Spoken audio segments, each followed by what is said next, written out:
What is going on, everybody? Welcome into the Better Baseball MLB DFS Playbook podcast and live stream recording here on the Better Sports Network and Fantasy Alarm social channels. James, man, we have eight games here on a Wednesday evening, starting at 6:35. A split slate day. We have 5 games on the early slate over on DraftKings, but we're covering the main slate here on DraftKings, so should be a pretty good one. We're looking at the pitching here, some decent starting pitching on the slate. Maybe a game with weather issue. We're monitoring the rain there in Philadelphia for this one. Could get knocked down a game, but all in all, a pretty solid slate for us. We generally consider 6 to 8 games to kind of be our sweet spot here.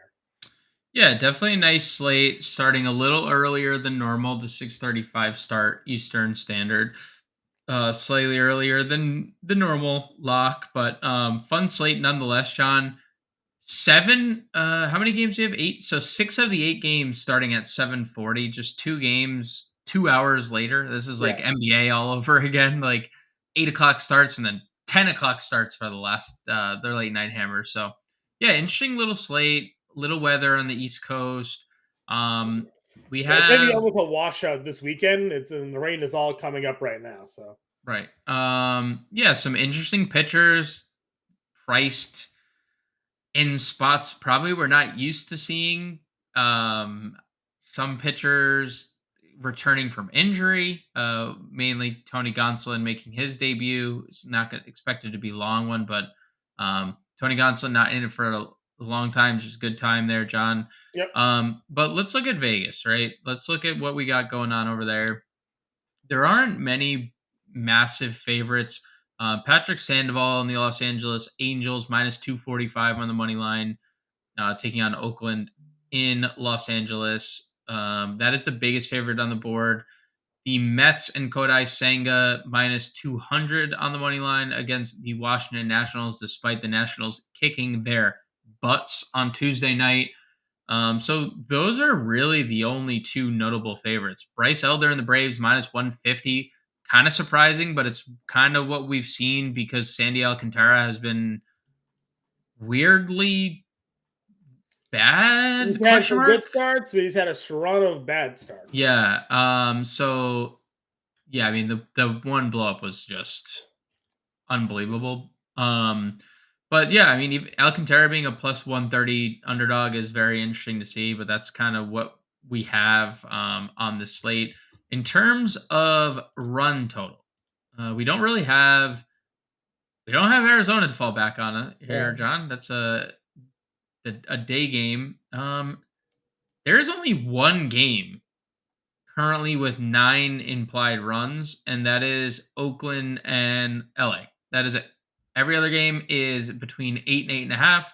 So recording here. We're gonna go live at 5 p.m. Eastern Standard on the Better Sports Network. Maybe something will change by then, but nothing really stands out in terms of Vegas right now. Just two favorites, bigger than 150, and only one game over 9 implied runs. Yeah, it's kind of an interesting slate, as we mentioned here. Some decent pitchers, some guys, again, we're not used to seeing price where they're at. We'll start off. Kodai Senga here, a pretty interesting start to his career. Yeah. Faced Miami back-to-back games, looked pretty good. Went into Oakland, got lit up. Went into San Francisco, got lit up. The one thing we were worried about with him had been the walks. That continues to be an issue for him now. We're looking at 14 walks over the last 4 starts to begin his MLB career. Going up against Washington, obviously it's another sort of favorable matchup for him. But if he's going to be wild like this at the major league level, yeah, you're going to eventually give up runs and not meet the value. At 10-6, he's coming off back-to-back games scoring 9.9 DraftKings points exactly. Matchup aside, I don't know, man. It feels like the shine is wearing off a little bit here. Yeah, I don't know. Like 10-6 is not just a price we can just comfortably get to. Not one I want to It's really not get like to. DeGrom, right? Who should be Yeah. 10-6, you know? Yeah, I mean, I don't know, like you look at this top tier and I am fine with Bryce Elder being priced the way he Mm-hmm. is based on how he's pitched. And I'm fine with Taijuan Walker being priced the way he is because lack of pitching depth and whatever. And I'm fine with Logan Gilbert and Hunter Brown but like I would rather just take a shot on Alcantara at 99 than pay 10-6 for Kodai Senga. Like Yeah, I agree with you. reigning Cy Young coming off, yeah, bad starts, plural, but he still had 9 strikeouts in that Arizona Yeah, I was game. gonna say. I mean, I wouldn't even really call the Arizona game a bad start per se. I mean, yes, 5 runs, only 3 of them were earned, 9 strikeouts. They pulled him after 82 pitches, which you never really see Right. for him there.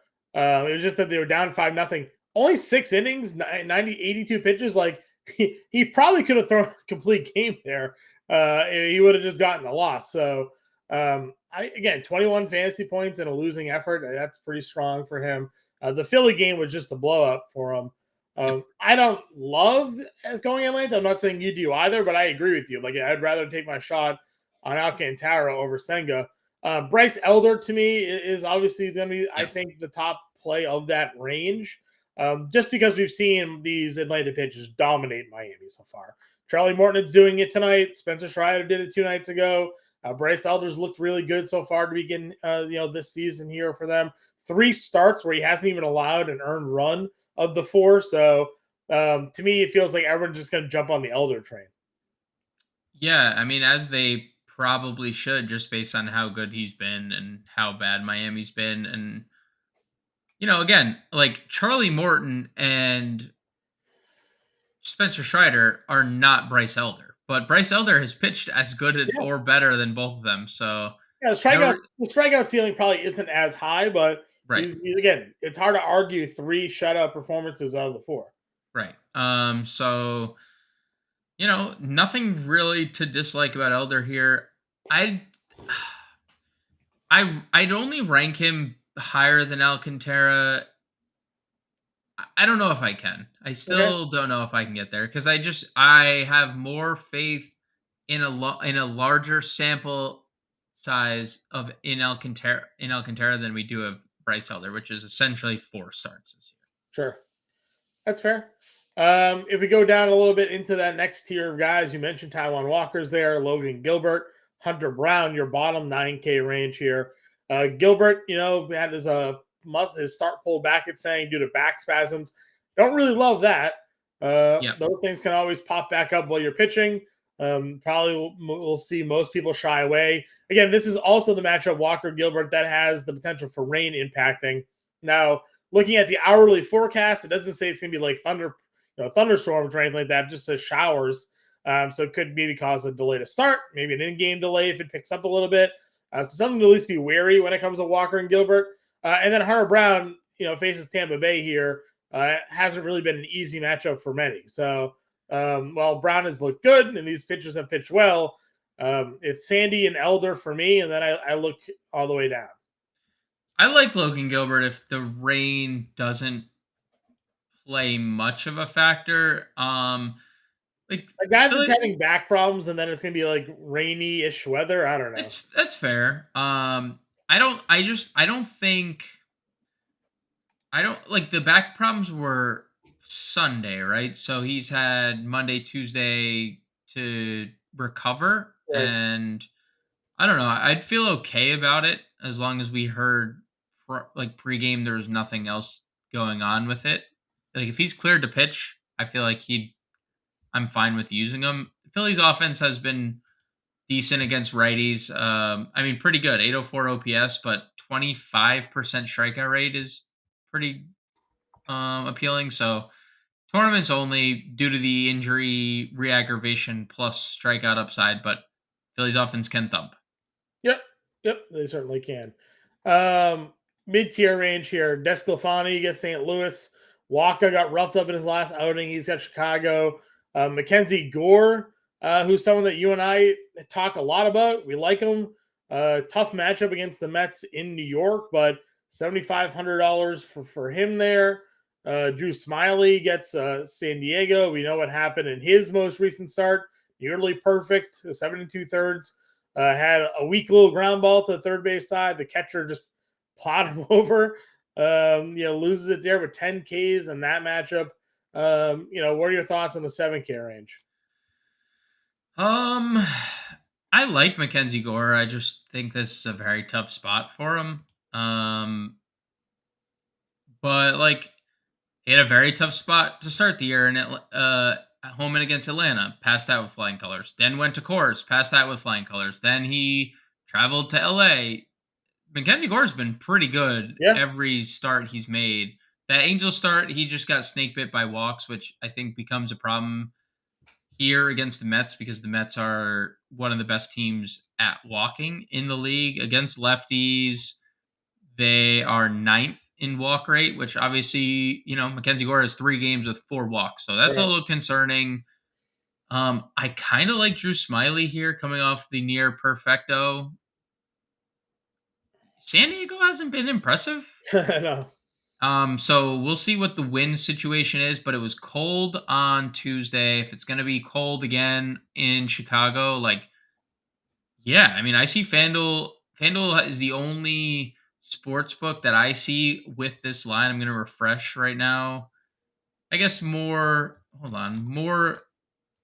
sports books have put out a line, and it is now only FanDuel has a run line eight over under. Like, if that before Tuesday, if you remember, that crept down to 7.5 for the Blake Right. Snell, and if that happens again, like we could just be in another situation where pitchers reign supreme because it's cold and hard to hit in Wrigley when it's cold. So I like Drew Smiley here. And I think Sandoval is probably the chalk pitcher of the slate because he gets Matchup against Oakland. Oakland. Yeah.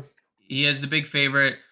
He is coming off a really bad start, and you and I have talked about it the last couple nights. Like Oakland can hit lefties. They do have some guys. Jesus Aguilar has 3 home runs against lefties in the last few Rooker. games. Rooker double donged. They do have some guys that can thump, but I do think Sandoval being one of 2 -200 favorites on the money line here, and just Oakland's overall reputation just suggests Sandoval would be popular. Yeah, I'm with you there. I mean, it doesn't get much better basically out after him. I mean, you mentioned, Gonsolin's going to be an opener. Matt's against the Giants. We do talk how good lefties have been against the Giants this year, but are you taking a stab on Steven Matz? Maybe I've played him once this year, and it didn't go terribly. Where did I start him? I played him in the Seattle game, I think, or did I play him in Pittsburgh? I played him in one of these 2 games. He's okay. I thought he would be better pitching in their ballpark, and he just hasn't been. But he does have a good hitting and good pitching environment in San Francisco. And you mentioned it, like the Giants are very bad against lefties. 30% strikeout rate, less than a 600 OPS, 29th in the league. So, yeah, I think I can get to some Steven Matz. I could be talked into it. Okay. We move ourselves on over to the catcher position here. A lot of options, obviously, here on a big slate like this.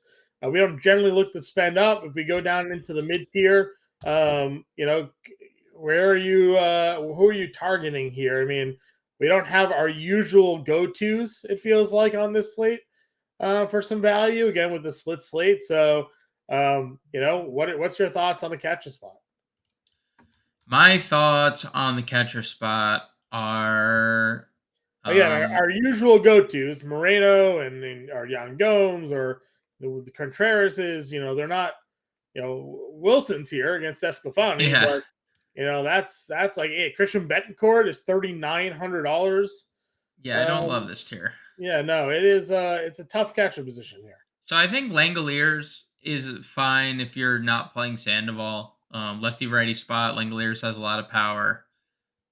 Chad Wallach, if he's in the lineup, he's homered in 2 straight games, or homered in 2 straight games heading into Tuesday night. Young Gomes is against a righty. Yes, but that righty has been really bad in 2 straight starts, and Mhm. Jan Gomes did homer on Tuesday, had multi hits in that game. So if you wanted to go Jan Gomes, I think that's fine.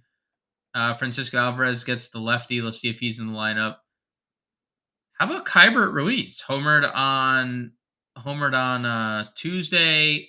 I don't know really if Kodai Senga is giving us any reason not to play guys against them. Right. Unfortunately, it's Washington, so like naturally we're just not going to. But homered on Tuesday, hitting over 300 his last 10 games. I don't dislike the price, like the discount on Kyber Ruiz.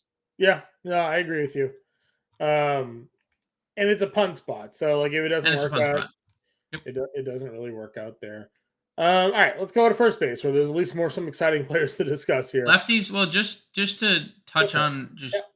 flip back to another reason why I would like Kybert. Lefties against Kodai Senga, 286 average, 960 OPS, 418 WOBA.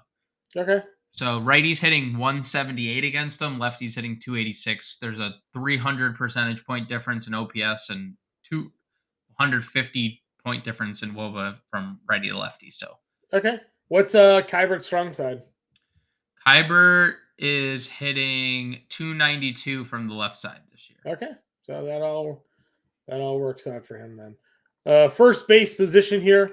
Again, you got Otani, Goldschmidt, Alonso, Olson. So you kind of get your gauntlet of top guys here. Alonso maybe seemingly in the best spot, going up against a lefty with some control problems. Obviously, you have Otani at 6,400 there. You can get to as well. Yeah, Medina making his debut here looks pretty good statistically. Like last year, he has massive strikeout appeal. Didn't allow a lot in terms of splits this year. Righties are like the only batters doing anything against him, but it's not even. I mean, 3 hits and 13 at bats at AAA. So, um, Otani's fine. Goldie's fine. Alonso is probably the top dog here, but I could definitely be sold on Freddie Freeman 5,100 against Ronzi Contreras. As much as we Yeah. like Ronzi Contreras, um, I don't love Ronzi Contreras in a spot against the Dodgers. Right. Yep, I would agree with you. I mean, we saw Oviedo pitch well for a bit today, and then obviously he ended up getting gotten to. So some of these Pirates guys have good spells, and then they kind of have the wagon kind of pulled out from under them there for a little bit.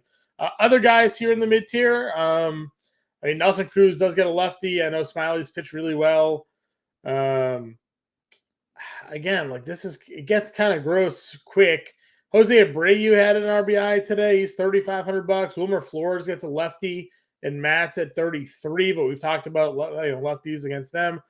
If you're not going Sandoval, Aguilar's there at 27. I mean, I don't know if you're not spending up. The mid tier and value doesn't look all that great. Um, yeah. Ty France is good against righties. I like him 4,700. I finally like that price.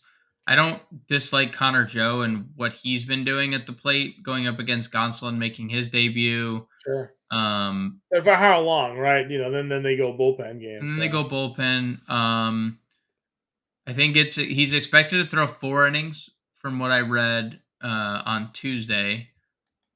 Brennan Donovan, first base eligible. He's been pretty good again for the Cardinals, hitting over 300 his last 10 games. But yeah, I mean it's a lackluster position. I'm okay going Wilmer at 3,300 if you're not playing Mats. I'm also okay playing Aguilar. We talked about the power sure. recently. It's been fully on display.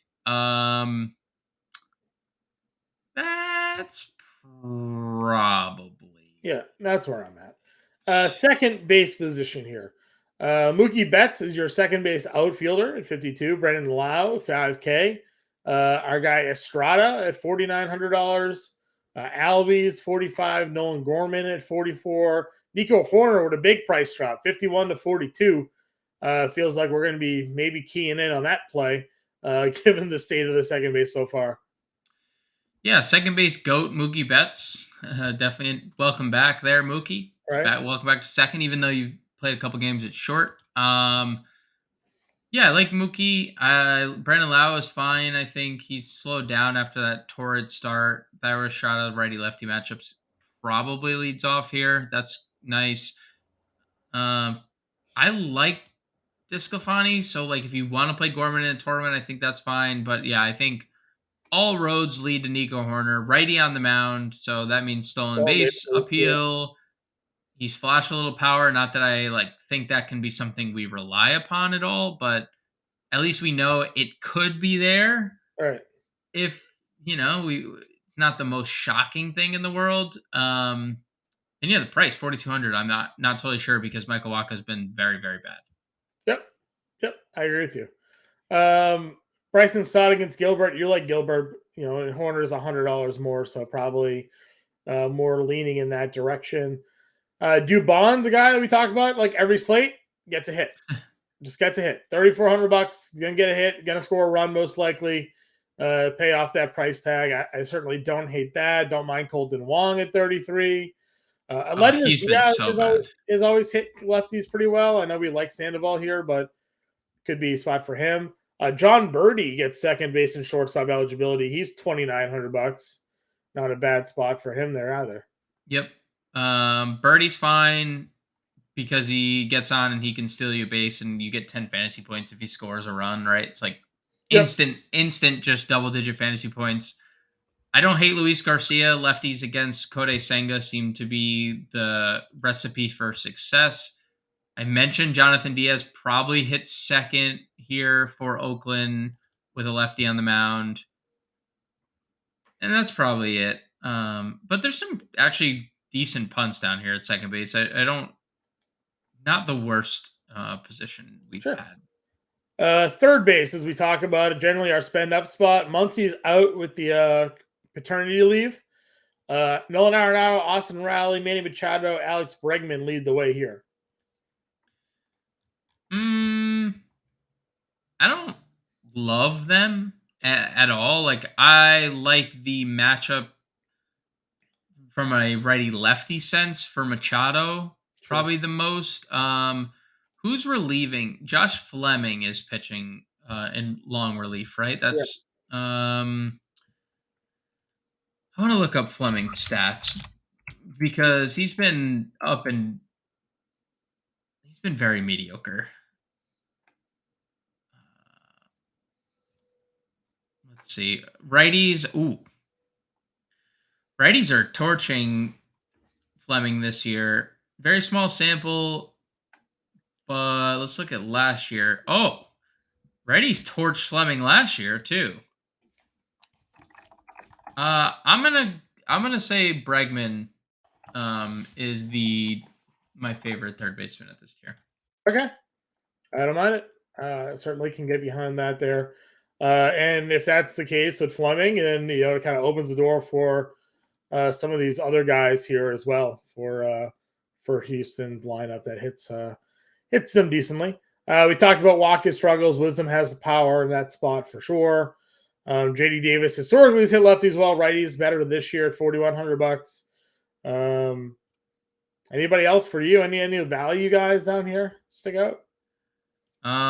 If Taylor Walls cracks the lineup, he's been amazing, but he has not been playing every day. He's barely been playing, in fact. Don't hate Taylor Walls. Eduardo Escobar should be in the lineup, but he's been terrible if you want to go there. Last game he played, he had a home run, so take that for what it's worth. No. The answer is no. Yeah, I'm with you. It's not a strong hitter pool. So Heimer far. Candelario stack against Kodai Senga. Yeah. Like that's Shortstop's got Trey Turner, Wander Franco, Xander Bogaerts is your top group there. Xander against the lefties, decent. Wander's cooled off a bit. Still can give you some stolen bases. Hasn't had any power. We know what Trey Turner can do, but he paying $6,100 for that. no. Yeah, I don't think so either.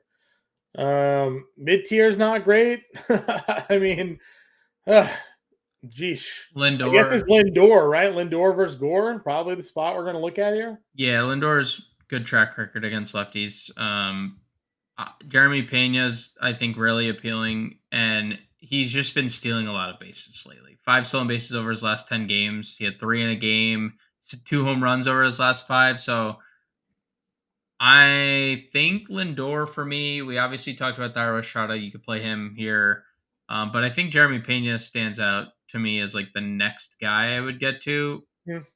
And then I don't really know where I would go because it's just another position that just nosedives off a cliff. Yep, I agree with you 1,000%. It just kind of dumps. I don't know where I'd go. Maybe you get some information on starting lineups. Someone might pop a little bit. I mean, CJ Abrams is a lefty versus Senga, $2,500, right? Just like it's straight punt play. Yep. So, outfield here. Guys at the top, we talk about Ronald Acuna had a double, hit a solo base, scored a run. He had 12 fantasy points within the first like 4 pitches of the game. As a lead as they come here, Trout, Rodriguez, Tucker, there's a lot of top talent here in the 5K range if you're spending for it. Which is a big surprise. Right. Yeah, I mean, you can get to Acuna if you want. It'll be contrarian with Alcantara on the mound. I think Otani profiles fine against Medina. I probably can't um probably can't get to Randy. Trout's fine, J-Rod's fine, Tucker is fine. I don't love this tier. I would say like the next 5K. I don't know. I don't love. I think you can play any of these guys, but no one stands out Well, to that's how me. I feel, right? No one's really standing out. It feels like maybe the Mets against Gore are just going to be like a stack by default. Marte, Yeah, probably Lindor, Alonso. Cubs, same way. I think we can stack against Waka here. Waka's been good at times, but Seiya, Hap, Horner, guys like that, we can certainly kind of like throw into the lineup here. I think in this spot for against the Padres. Moving down a little bit into this sort of mid-tier range. A lot of guys out, a lot of guys injured. Outman for the for Dodgers looking sure. really good. Yep. He's only $4,000. Yeah, lefty's killing Ronesy. Yeah. Killing Ronesy. Kalnick homered again tonight, Yep. $3,900. Certainly can Monster. find himself. Literal monster. Yeah, Haniger against a lefty and Mats will probably like it, $3,900. Yep. Burleson, Rooker. Any other guys down here in this like outfield range for you?